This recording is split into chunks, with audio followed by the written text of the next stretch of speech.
Hey guys, welcome back to another video here to discuss my top games of 2018. And no, this is not a re-upload, or this is not like an old recommendation on your YouTube feed.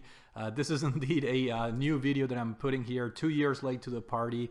But I wanted to keep the tradition going on my channel. I've been doing, top games of every year, for a while already. And reason being is 2018 and 2019 to an extent were two very slow years for me in gaming as far as making content for YouTube, playing games overall, and purchasing games. So I've been busy with other things, but I do have 10 games that I was able to fit and create a top 10 list. Granted, there are not many quality titles. I have not played all the major heavy hitters that I was hoping to.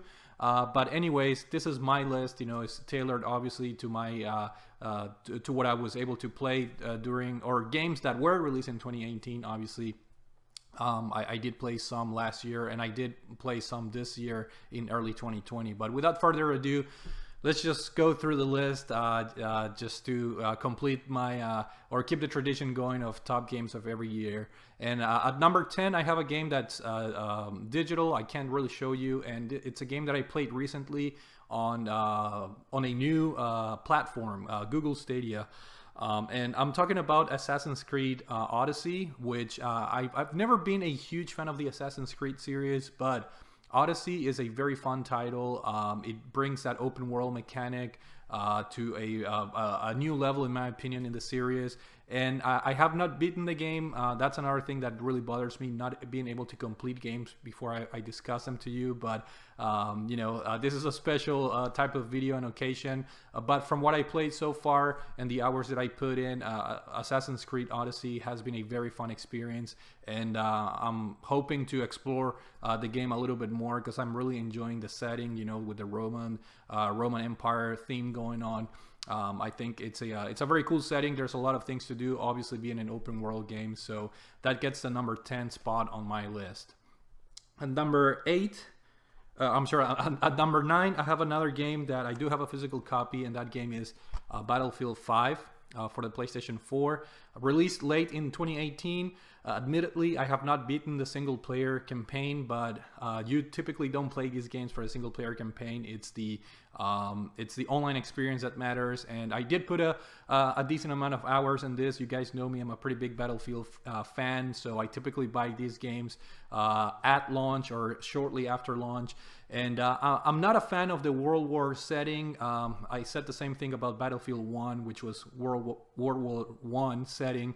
This is the Second World War setting, and I prefer Modern Warfare, but nevertheless, the online was a very pleasant experience and very colorful game, a very nice contrast on the levels and the level design and all that. So an enjoyable online experience. Gets my number 9 spot, well, with Battlefield 5. At number 8, it's a collection of games, and that game is WarioWare Gold for the Nintendo 3DS. Not collection of games, a collection of micro games, as they call it. This is the ultimate WarioWare package, and kind of like a swan song for the Nintendo 3DS, which is unfortunate. I don't think there will be any more 3DS games, obviously, in the near future. So glad to put a 3DS games on my top 10 list of 2018. And I have a lot of I don't want to say the word love, but I do enjoy the WarioWare games. They're the perfect pick up and play for a very short period type of games, and they have a very unique sense of humor and quirkiness to these games that I really enjoyed, with Wario Friends and all that. They're a quirky bunch of characters and micro games. So pretty happy that Nintendo decided to release this collection in 2018. So that gets my number 8 spot. At number 7, we have a game that I do have an impressions video. I made it back in 2018, I think, and that game is Kirby Star Allies for the Nintendo Switch. Typical Kirby game, short and sweet experience. This game does provide some unique features, such as being able to get allies from enemies and all that. So a very enjoyable Kirby game. I do have, again, an impressions video if you guys want to know my detailed thoughts on this game, but not as good as the 3DS main entries, such as Triple Deluxe and Planet Robobot, but nevertheless I had a lot of fun playing Kirby Star Allies on the Nintendo Switch. At number, let me see, number 6, another Nintendo Switch game that I put a lot of hours, but I did not complete the game yet. And we're talking about Pokemon Let's Go Pikachu, which it's kind of like my dream game in a sense, because Pokemon Red, Blue, and Yellow, they're among my favorite games of all time. The original Pokemon, the first gen Pokemon. And I always dreamt of the day of a remake in a modern console or system. And essentially this game is that, but Nintendo being Nintendo, they did not go full on. This game combines elements of the Pokemon Go, the mobile game. So it's not a full-fledged experience like I was hoping, but the first gen Pokemons, obviously they're done, they're here in beautiful 3D, but in order to catch the Pokemons, you just have to like throw the Pokeballs or whatever. So it does borrow that element from the Go games, which in a way it's good because it expedites things in terms of catching more Pokemon, but at the same time takes that initial or original experience. So the only battle you do in this game is against the trainers, and I want to say I got about halfway through this game, and I already know what to expect, obviously, because it's kind of like a remake. I don't think there's many new things in terms of new areas in the game or new like storylines and whatnot. It's basically more of the same, but it's been a very refreshing experience just going back and looking at areas that I've explored in my childhood, playing the original Pokemon games. So definitely wanted to put this on my top 10 list, and it made it all the way to number 6. So hopefully I'll get to finish this game. Again, it's more of the same, but I was wishing for a more complete experience. So hopefully I'll get back and complete the Pokemon Let's Go Pikachu edition for the Nintendo Switch. And now we're gonna get into the top 5. Another Nintendo Switch game made it to my number 5 spot. And that game is Mario Tennis Aces, a game that I do have an impressions video. So if you guys want to check my full thoughts on this game, it's a very refreshing tennis game with like a interesting single player mode, adventure mode, if you will. It's not full fledged like a lot of people were hoping, but enough for entertainment, if you will. A little bit challenging in certain parts, with certain like boss battles and whatnot. But I had a lot of fun. The Mario sports games in general are very well crafted, very well made. The gameplay is always arcadey and very fun, and Mario Tennis Aces is no exception to that rule. So highly recommend it if you guys enjoy the Mario sports games. So that's at number 5.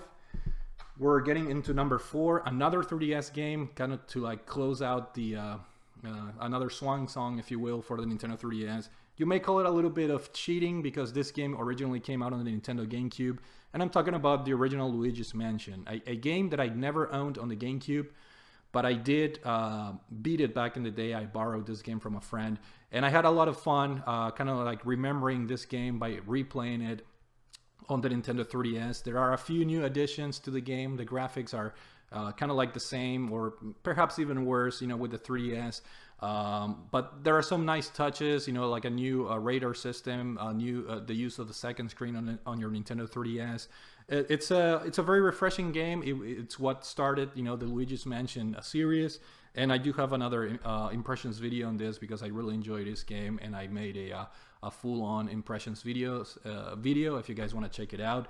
But yeah, Luigi's Mansion, in my opinion, some dated mechanics. The newer games obviously are much better in that department, but nevertheless a very interesting title to play it on the Nintendo 3DS. At number 3, we're going back to the Nintendo Switch, another title that I put a lot of hours into, not as much as I probably should. But we're talking about Super Smash Bros. Ultimate, and I feel like this game has to go on anyone's top 10 list, because the ultimate name in the title of this game is it's really a defining a word for what this game is. It's the ultimate celebration of the Smash Brothers series, and for Nintendo franchises overall. I mean, this game includes a myriad of characters, stages, covering all the Smash Brothers games. So if you are a Nintendo fan, I mean, this is your one stop here to celebrate all the franchises.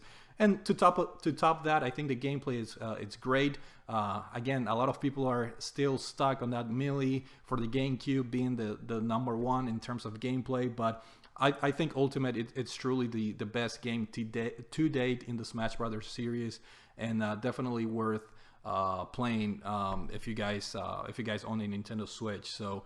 And with all the DLC content that's coming out, you know, they just keep releasing new fighters. They keep surprising us gamers out there. So I really have to go back because I have to play with the second wave of DLC characters that came out. I know Terry Bogard was one of the last ones to come out, and I haven't unlocked him yet. So I have to go back because I do love Terry Bogard and SNK fighting games. So I'm excited to try that out. But Smash Brothers Ultimate made it to my number 3 spot on my list. At number 2, a surprise number 2. I thought this game, considering how many or how very few titles I played during the, how very few 2018 titles I played, I wanted to make sure I played this one. Obviously, I did play this with at a friend's house for the most part, and we beat the game, and then I went back and played it on my PS4. I haven't beaten the game yet, but I did beat the game with my friend. And I thought, okay, yeah, this is going to be number 1 game for 2018, considering I didn't play really all the heavy hitters. So this was a lock for number 1. But surprisingly, it finished at number 2. And I'm talking about none other than Shadow of the Colossus from Team Ico, Fumito Ueda. I'm a huge fan of the Ico game, The Last Guardian. I also love that game. It was my top game of that particular year that it came out. I want to say, I forgot if it was 16 or 17. Yeah, loved The Last Guardian, loved Ico. Ico is one of my favorite games of all time. And to be fair, here with Shadow of the Colossus, I did play the PlayStation 3 remaster version, and I got about halfway through the game. I wasn't able to complete the game. And I wanted to give it another try, and when they announced the remake, I was like, this is the perfect chance. Let's go. Let's get it for the PS4 and put it at number 1 on my list, because it's automatic. You know, it's got to be the remake, you know, the graphics and whatnot. And don't get me wrong, this is a fantastic game, but I do feel it's the weakest of the trilogy, of the Ico trilogy, if you want to call it that, of the Team Ico trilogy. And it's kind of surprising, because Shadow of the Colossus is for many people the best game out of that trilogy. So, to me, it's a fantastic game, don't get me wrong, but it doesn't have that, that full experience or that emotional experience that I got from Ico and The Last Guardian. Nevertheless, it's a fantastic game. It has a very deep meaning, despite the simplicity and the storytelling of the game. But yeah, it made it to number 2. So, glad to have played this game.